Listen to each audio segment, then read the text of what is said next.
DC Metro Real Producers. This is Kristen Brindley, your publisher. I'm here with the wonderful Ken Abramowitz. Thanks so much for being with us. Thank you for having me. Absolutely. He was our July cover story, so if you haven't checked it out, this is a sweet Harley on the front here. So, yeah, it's a beautiful layout on page 42, so check that out if you haven't yet so far. So, Ken was on the cover, and he actually, last year they did 34 million, served 94 families, and he's only one of 3 licensed agents on the team. So it's pretty amazing, actually. Those are good numbers. Thank you. You could do pretty much anything. Tell us, why real estate? Give us your story. My story. I have been an entrepreneur since the early 90s, always in healthcare. And the last venture I had in healthcare was a medical office, and we did one specific procedure. That's all we did, and everybody can laugh, everybody does. It was a non-surgical treatment for hemorrhoids, and it was like a laser kind of thing. It was great because first I had 6 offices in 3 states. The interesting thing is half my clients, I didn't do the procedure, I just ran the thing. I owned them, but half the practice were men, and I did not see that coming. Like, I thought we were going to have every post-delivery, pregnant woman there, because that's usually the client. But it was a pretty interesting practice. So anyhow, at the end of 2008, we got a letter from Blue Cross, and they said your procedure code, which is the way we bill insurance companies for our procedure, has been eliminated. Why? Because somebody from the College of Colorectal Surgeons didn't like what we were doing, and my personal opinion is we were interfering with their business. And just like that, deleted, done, end of story. I had to shut down a very successful business. And at that point, I just said, I was investing in real estate anyway. It was sort of a natural progression. I love helping people, and I needed to do it in a way where I didn't have to fight with insurance companies. It's not a good game to play, so this is much better. I'm helping, and I'm not fighting with insurance companies. Yeah, that doesn't sound like fun. No, it's the worst. It's a different kind of stress. So what has been like your biggest challenge as an agent? I'm gonna, it's funny. It's different every year, and this is not. I'm not getting political here, so nobody text me and harass me on social media. Since the last presidential election, what I've noticed personally is that there's a very people seem to be really just emotionally. There's this very low threshold before people start getting really upset. Like, we used to be able to put up with a lot of stuff, but now it's like this much stuff, and then people are getting really upset. So everybody seems to be on edge, and so I think the hardest part now as an agent is just managing other people's emotions. People are emotional as it is right now, but throw in a house and a few $100,000 and the emotions really get tweaked. And so, our job is a joke with us as real estate agents is we're part-time therapists, part-time problem solvers, and if we're lucky, we sell a home here and there. And it's been more true now than it's ever been. And I think that if you have really good people skills and the ability to sort of be this, the dog whisperer? You got to be the real estate whisperer, cool, calm, assertive energy, right? Just calm everybody down and be the calming force and go. I tell people all the time, I have, I'm like an airline pilot, and I've flown the plane in smooth flights, I've flown in turbulence. I always land the plane on the other side. So strap in, sit back, let me fly this plane, and I'll get you there. And that's sort of my challenge is just to keep everybody cool until we get to the table. Absolutely. So what has been the most rewarding part of being a realtor? I think the most rewarding part has been, the pleasure that you get just from helping people out when you finally get to that settlement table and everybody's happy and they're loving you. And I think every agent probably feels like that, but I really like taking people. It is like that example with the airplane, just taking people from here to there, even though they don't think they're going to get there, and then landing, so to speak, and getting to the table, and then it's awesome. That feeling at the table is just the greatest thing. I love that. How does it fit into your dreams and goals? For me, one of the most important things was freedom, because I have 3 kids. My oldest is an opera singer.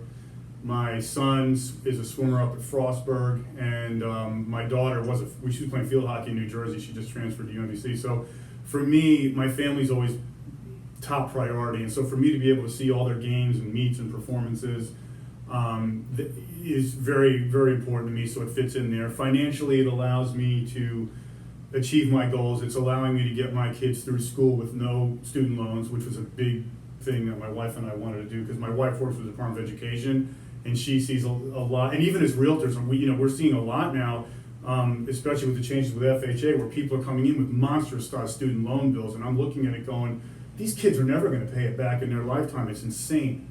And so that sort of motivated me to go, man, I just don't want my kids to go through that. So the freedom and the family, that's the biggest, where it fits into my goals.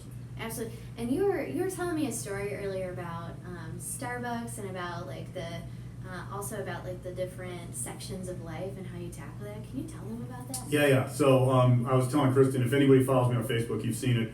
My oldest daughter Haley and I have a tradition which has been going on for the last 10 years. We always have our first pumpkin spice. I'm Starbucks. That is my addiction, and my bank account is constantly refilling that app. I have it on autofill, the Starbucks app. Like, it's unbelievable.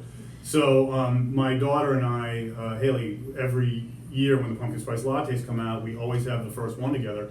This year it came out early. It came out 2 days ago.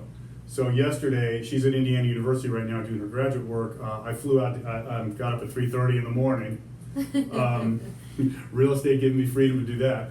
And then I got up, caught an early flight, went to Indiana. We had our latte, put it up on Facebook, and came back. And so again, with real estate, that's part of these traditions that I have with my family and my kids. So that allowed me to do that.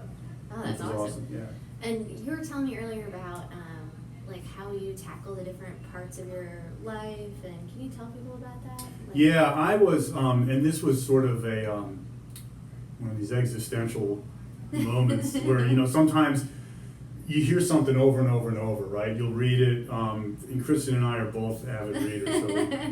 So we had some good talks. Yeah, we're going to geek out on everything. And you'll read something or hear something or see something, and you're like, yeah, I know, next. And then all of a sudden the same thing comes up, and for whatever reason, click. So I was at a mastermind event in San Diego a few weeks ago, and the person actually, Brian Buffini, which every agent knows who that is. He's a huge real estate coach. The Brian Buffini, the logo to his company has 5 circles, and each circle is a different area in your life. Family, personal, and he divides personal, and this is what did it for me. Personal was divided into emotional and physical. And at that particular moment, I was in a lot of pain because I was in an accident last year. And then emotionally, just sort of that stress that we normally get as agents. So it caught me at the right time. So it was personal, financial, family, spiritual, and business. And those are the 5 areas. And he made a comment that he goes, if you don't take care of this personal one, you can forget about the other 4. And then all the circles are interconnected. And so an image just popped into my head of dropping a pebble into a pond. And then it's the concentric circles that come out. You got the small circle in the middle, and then boop, boop, boop, like this, and it just dawned on me, that first circle in the middle is personal. And if you don't hit that personal one and take care of it, the rest of the circles, forget it. They'll never form, they won't get as big, they won't reach their potential, that kind of thing. And so that's sort of what hit on me. And so now I have really dialed it back a little bit and really starting to focus on that personal circle and taking care of myself, which every good realtor knows, you always sacrifice yourself for everybody else. And it does have consequences. All you 30 under 30 kids, when you get to my age, it has consequences. And so that's one of the big things I'm working on right now. That's awesome. I think that's a great lesson for all of us. Define success for us. Oh man, this actually what I just talked about kind of dovetails into it. Success, God, it's amazing. The definition, 20, 30 years ago when I was, in Jordan Belfort mode, success was how much stuff you had, right? Houses, cars, money, and then you realize it's not even, it's even when you get it, it's not what you think it is.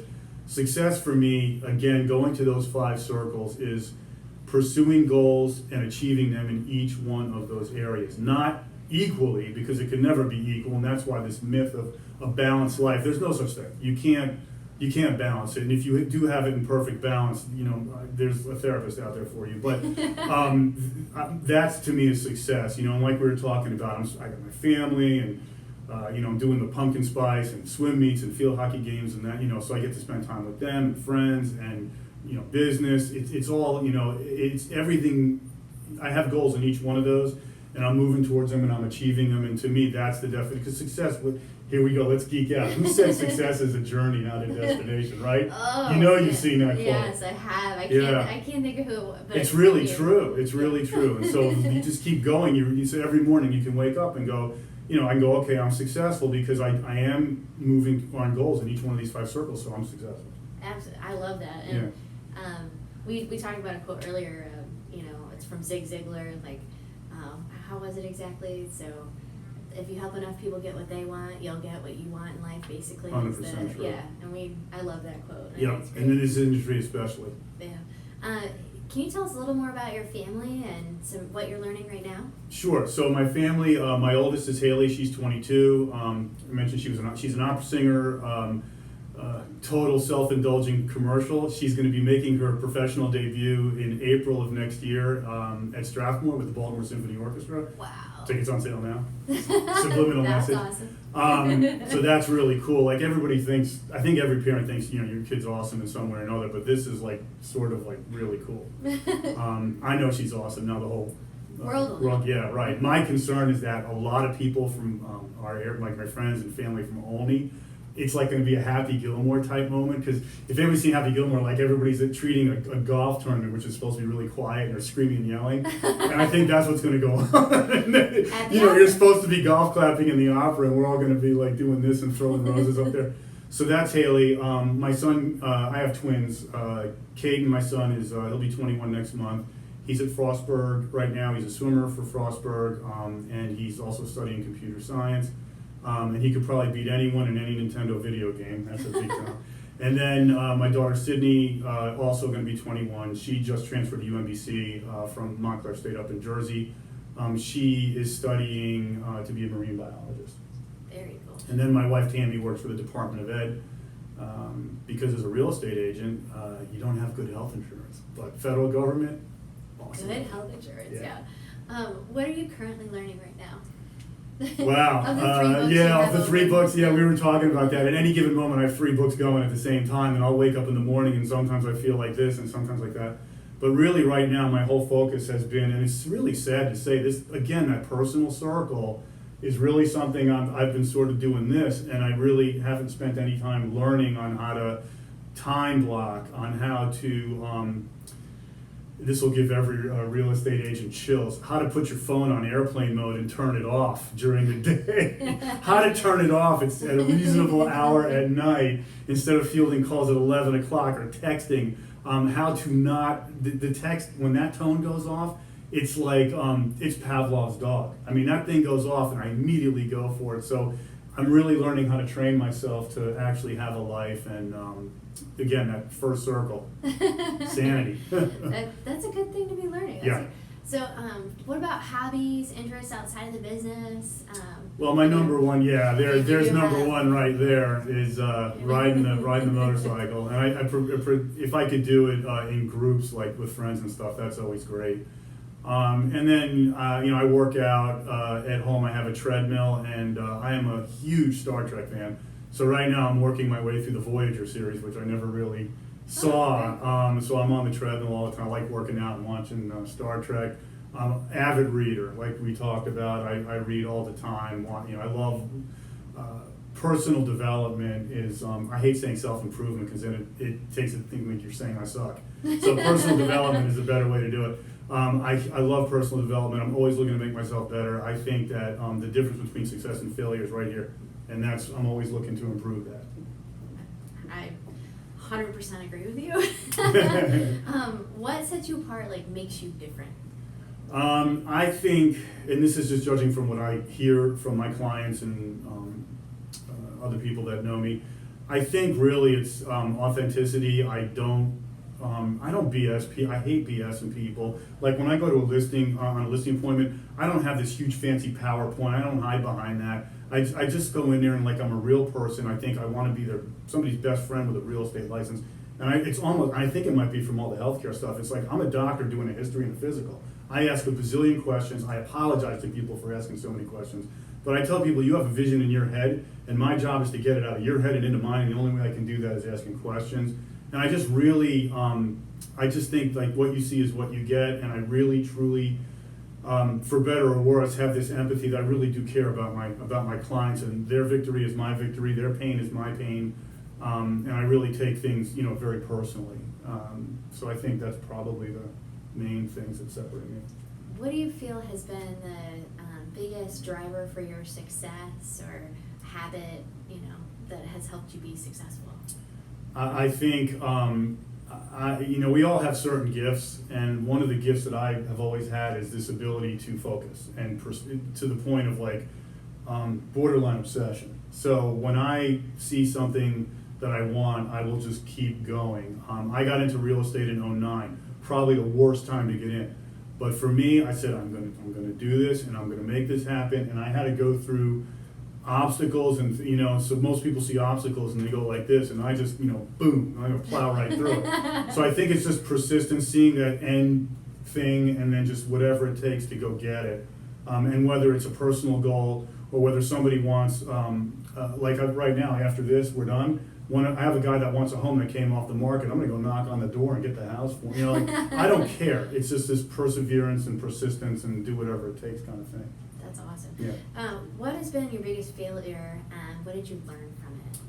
Well, I think I'd have to go back and go to when the medical offices shut down. I think that was probably the biggest failure, because we went from having this really lucrative business to nothing, literally. And what I learned from it is that I will never again engage in a business where there's a third party in between you and your ability to make a living. And the insurance companies being the third party, they make their living by not paying you. So that was a big lesson for me, is I'll never engage in that again. Wow, that's a poignant lesson. Yeah. What is something you've done that you think other real producers absolutely should do? I keep going back to this one thing. I think at this point, the one thing, everybody knows how to get business. There's nothing I can really share here that everybody doesn't know. We all know what to do. The most important thing, going back to this personal circle, is that we owe it to our clients to bring our A game. And that means mentally, you got to be there, be in the moment, talk to them. When they're talking to you, stop formulating and hear what your response is going to be.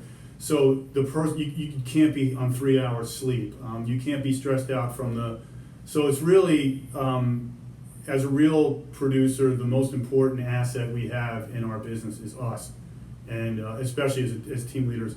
And so the most important thing I could tell real producers, take care, guard your mental state like you would a diamond. Take at least a long weekend off a quarter, 2-3 vacations a year. Don't work 7 days a week, say 18, 19 hours. Those are like old, outdated concepts, because there's too much in this business and you just burn out, and you just don't want that. So just guard your headspace. That's great advice. What would you like to be remembered for? I think I'd like to be remembered for a guy, first of all, that can always make people laugh, smile, feel good about yourself. I want to be remembered as a guy who's, again, what you see is what you get, a real person, and be that kind of guy that's always there for you. Like somebody call me up at 3 o'clock in the morning, I'm on 995, come get me. Just dependable, always there for people. Like, that's how I'd like to be remembered. Do you have any fun or hilarious stories that you could share with our real producers? Yeah, I thought about this. I'm like, what can I say clean? So I think a funny story was when my twins were born. I wanted a son, and so when my son came out first, and so as he's being born, he's face down, head first, and I'm sitting there right at the edge of the table, and I go, "What is it?" And the doctor flips him over, and I see it's a boy. And I just went nuts. I'm like, yeah. And he taps me on the shoulder. He goes, there's another one in there, right? And then my wife's looking at me like, so it just sounded like an awkward kind of thing. But it was pretty funny, because I was so sort of lost in that moment that had to come back to reality. I got another one in there, so that was pretty funny. That is pretty funny. Yeah. Well, we really appreciate you sharing with our real producers. Thanks so much for being Sure. with us. Again, thank you for having me. Yeah. Have a great day, everybody. Hello, thank you for watching our video. Feel free to like or share, and click here to subscribe to our channel. See you soon.